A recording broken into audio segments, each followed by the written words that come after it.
Dwayne Dixon, a member of a group called Redneck Revolt, which is associated with Antifa, by the way, has admitted to chasing off James Alex Fields at Charlottesville just before he jumped into his Charger, and the rest, as they say, is history. First, let's take a look at this puff piece by ABC News about Dwayne Dixon and the Redneck Revolt. Oh, hey, how's it going? Back in heat. That's pretty hardcore, man.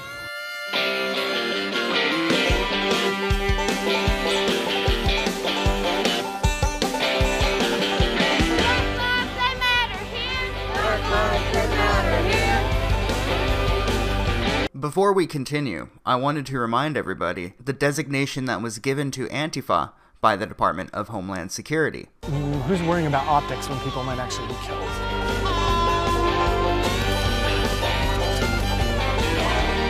There's a deeply held insistence on pacifism by certain elements within the left. Redneck Revolt, myself in particular, I guess. I mean, I really believe we need to have a flexible approach. I also think it's safe to assume that he's a little bit more involved than just being a simple member. For example, here's a clip of him at Charlottesville commanding people, for lack of a better term. Slow down traffic, be willing to put your bodies on the line, but if the cops aren't going to stop them, they all know you're here, right? They're going to drive by your ass, or someone's going to get hopped up and run your ass over, right? Right? Right. Right. That's right! That's right! Right, so we know traffic's coming this way, right? Get in that intersection and start turning traffic that way.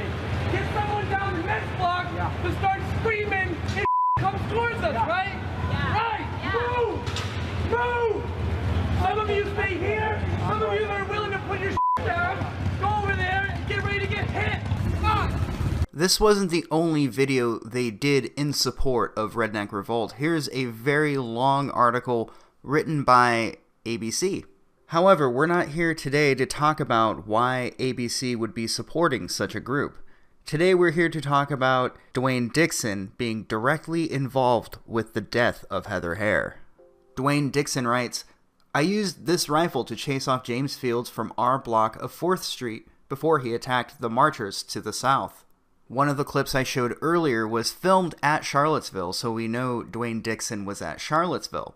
This picture right here, however, shows that not only was he at Charlottesville, but he was at 4th Street, where he claimed he chased James Alex Fields into his Charger, which led to the events you are well aware of. This changes the story almost entirely, which is why you will likely see none of this on mainstream news. Instead of a man indulging in an act of villainy, as previously portrayed, there seems to be a third dimension here, showing that he was in fact running away in fear of his life from masked thugs who were armed with automatic weapons.